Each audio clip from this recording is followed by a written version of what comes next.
Aleinu atefeinu rocheinu aturim Bixod haaretz banu Heveinu bikurim.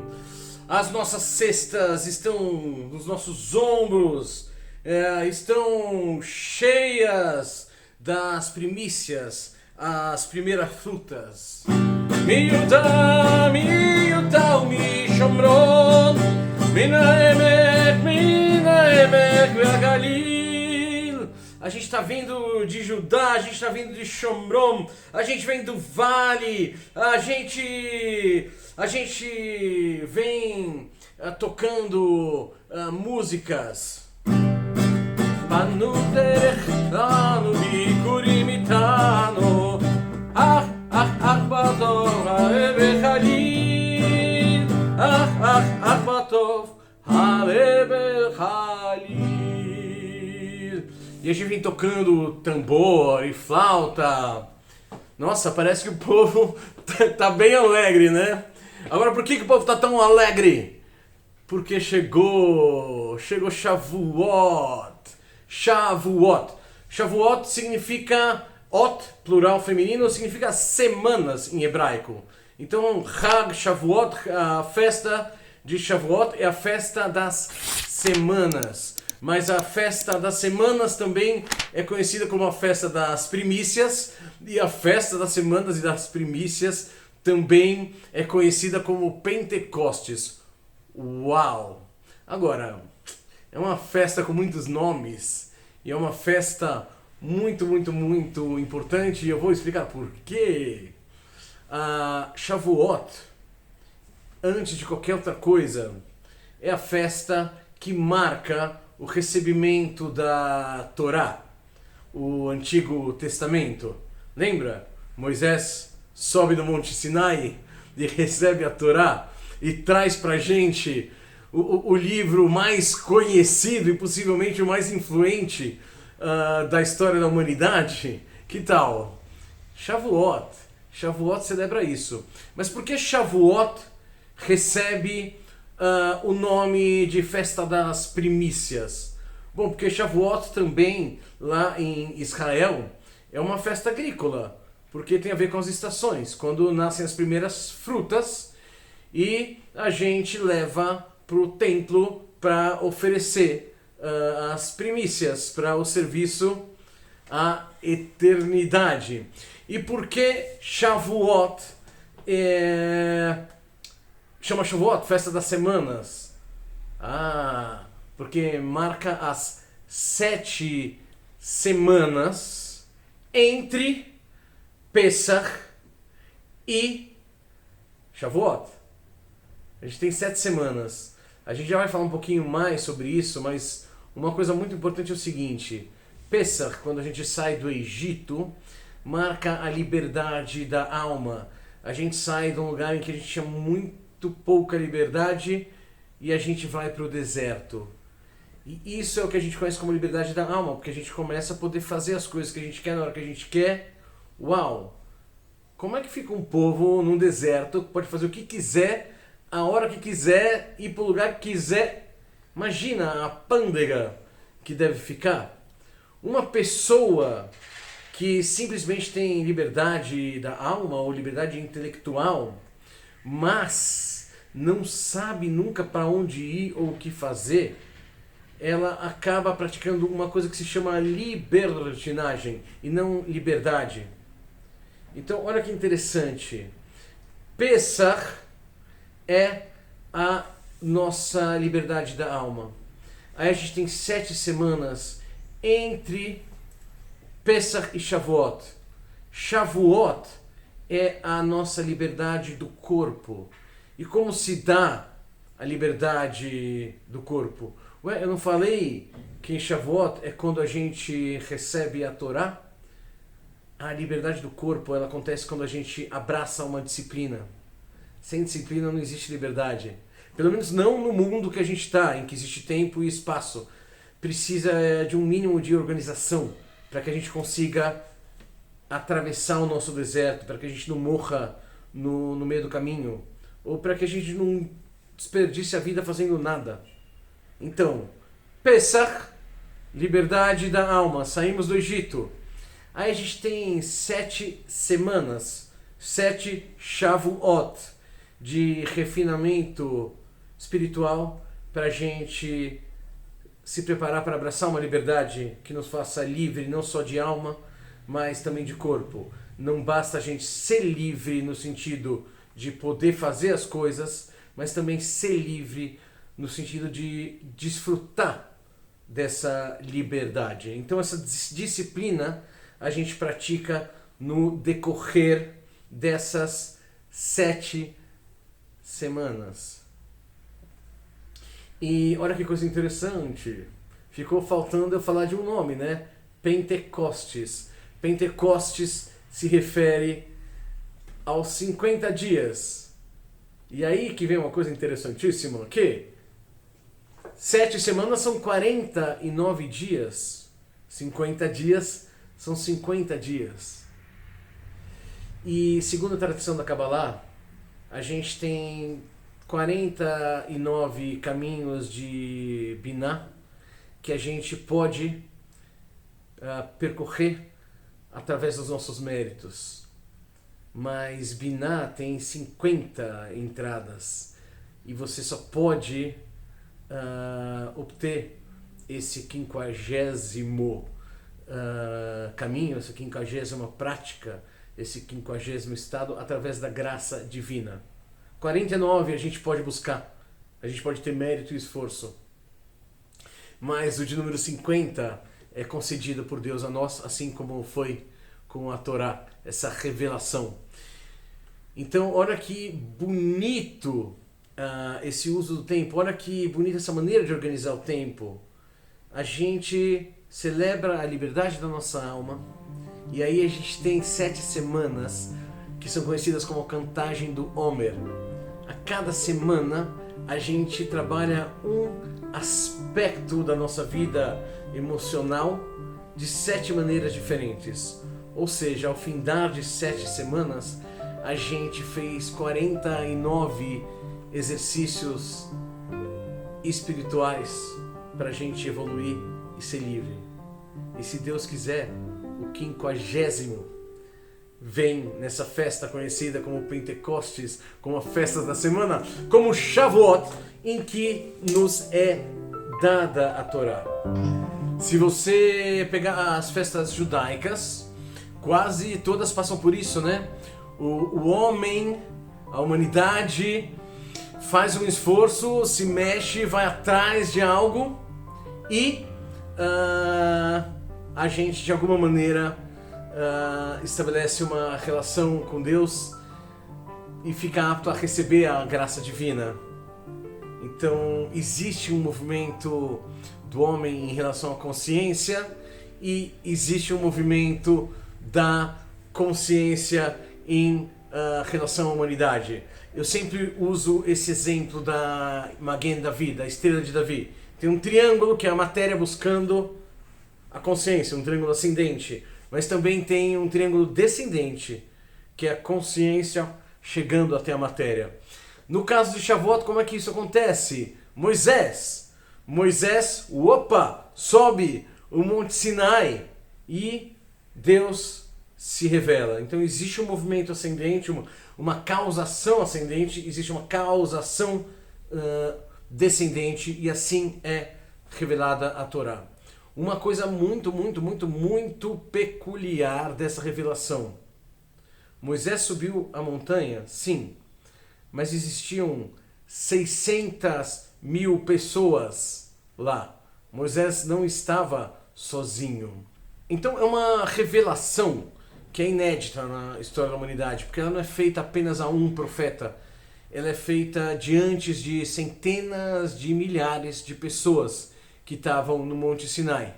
E aí Moisés sobe o Monte Sinai e o povo fica embaixo do Monte Sinai.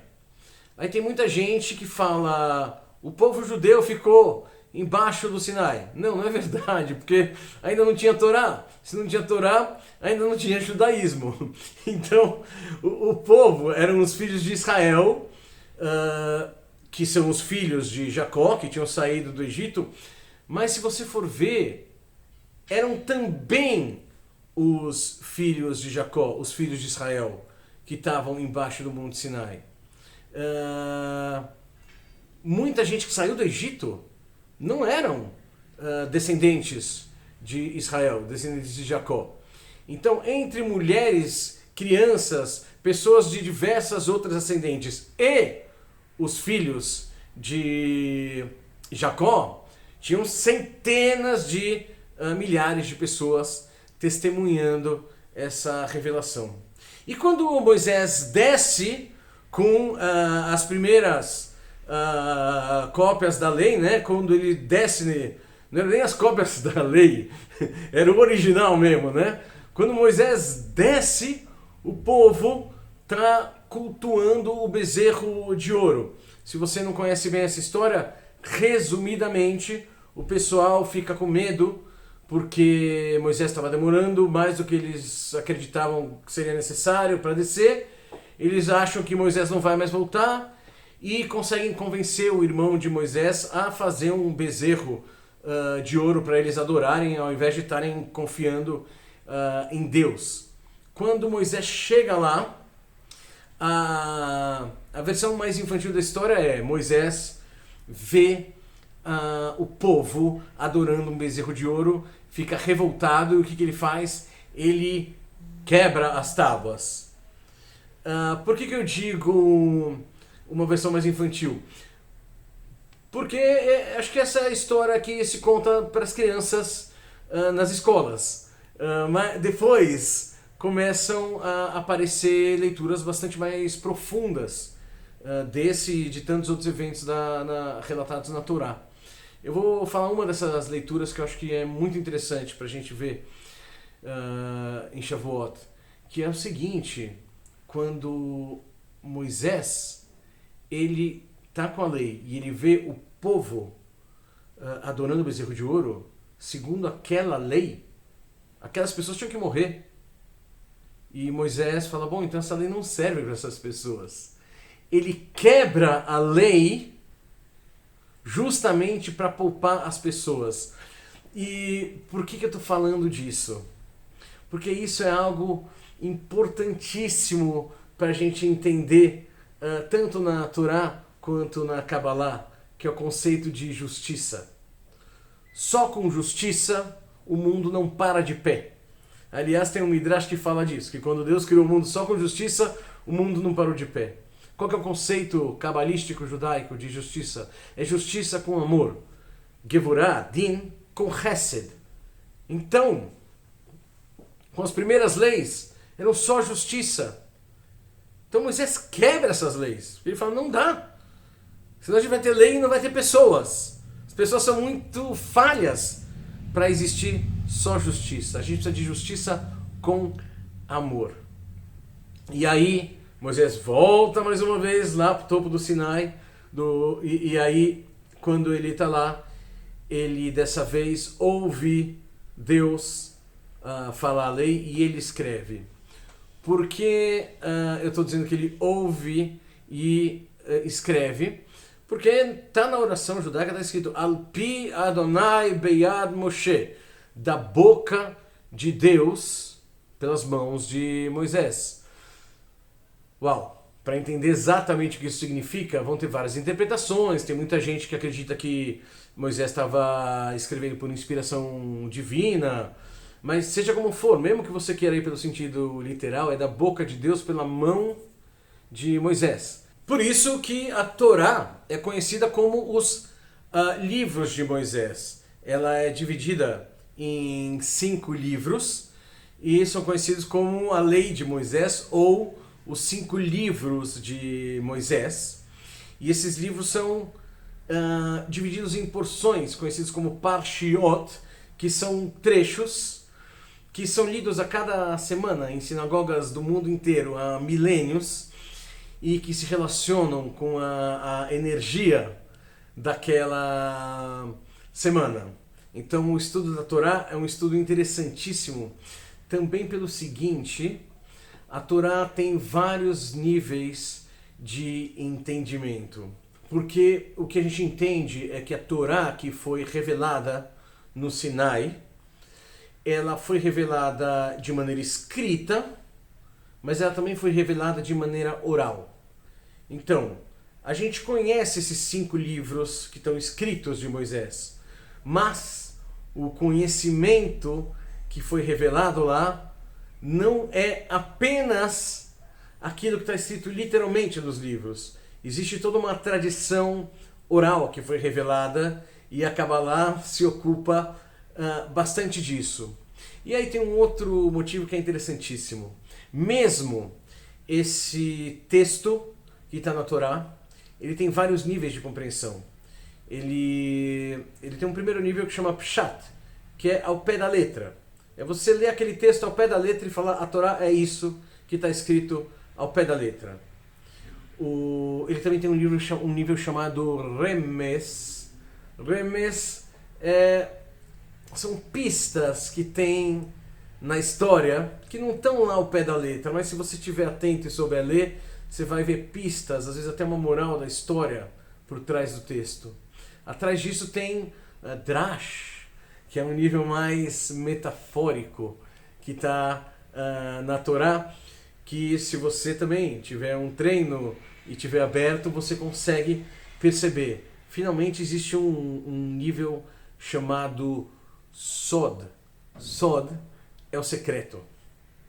É um nível que é indizível. Você não consegue expressar em palavras. Depende do mérito de cada um para ter acesso ao Sod, ao secreto. E por isso que o Jorge Luis Borges, quando ele estudou Kabbalah, ele falava que Kabbalah não é algo que você ensina. Kabbalah é algo que você insinua. Porque tem coisas que são indizíveis. Se você pegar esses 4 níveis que eu falei, Pshat, Remes, Drash e Sod, você vai formar um acróstico da palavra Pardes, que significa pomar. Então agora você já sabe que se você ler alguma coisa na tradição cabalística como Rabi Akiva entrou no pomar, na verdade o que está se falando é que Rabi Akiva entendia todos os níveis do mistério. Gente, muitas informações sobre Shavuot. Eu espero que tenha dado para acompanhar. Se você quer mais, ou se você acha que não deu, ou se você quer ir mais em profundidade, pode sempre escrever aqui nos comentários pra gente. Eu queria comentar só mais uma coisinha. Poxa vida, se estivéssemos numa fazenda em Israel, a gente podia colher nossas primícias e levar para o templo, né? Ou simbolicamente, né? Distribuir primícias para as pessoas que se ocupam de trabalhar o contato com o mistério, com o divino. Mas e aqui? O que a gente faz se a gente quer comemorar Shavuot e algumas pessoas não estão ligadas com uma sinagoga ou não conhecem tanto nem de Kabbalah, nem de judaísmo? Eu vou falar de 3 tradições muito simples, que são maneiras da gente se conectar com esse momento de Shavuot. E vou falar de um exercício também, nada tradicional, bem tranquilo, mas que também nos ajuda a se conectar com essa energia de Shavuot.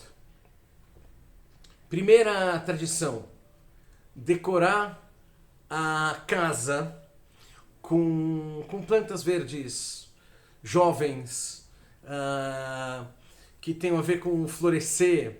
Isso porque comenta-se que o Monte Sinai ele fica, né, no deserto, mas que por ocasião de Shavuot ele floresceu. Um outro costume é a gente consumir alimentos derivados de leite, porque a Torá ela é comparada ao leite como um alimento que traz vida, e também pela gematria da palavra halav, que é leite em hebraico. Mas então é costume em Shavuot a gente consumir os derivados de leite. Um costume um pouco mais religioso é a gente estudar os 10 mandamentos, que na verdade não se chamam 10 mandamentos. Aseret Adibrot significa os 10 pronunciamentos, as 10 coisas que foram ditas. Então, estudar os 10 pronunciamentos em Shavuot também é um costume ligado à festa. E se você quer comemorar de uma maneira menos religiosa, mais livre, conectar com uma disciplina. Conectar com uma disciplina. Assim como aquelas pessoas que são mais de religião reafirmam seu vínculo com a religião, se você não é tanto de religião, tenta se conectar com uma disciplina que te faça mais livre, ou que melhore o seu contato com o divino ou com os outros. E esse pode ser um bom exercício para Shavuot. Nós ficamos muito felizes que você esteja com a gente e que agora conheça um pouco mais sobre essa festa tão fundamental para Kabbalah. Nós certamente pretendemos trazer mais sobre as festas cabalísticas em geral, mas se você tiver curiosidades sobre a Kabbalah e quiser que a gente grave um vídeo, por favor, deixa aí nos comentários. Mais uma vez, obrigado por estar com a gente, que a gente se veja muito breve e em paz no nosso próximo vídeo. Dá um like que se ajuda a gente, sininho, se inscreve, até o próximo e até lá. Forte abraço e Shalom. Mi Yuda, umishomro, mim ha'emek v'agaliל.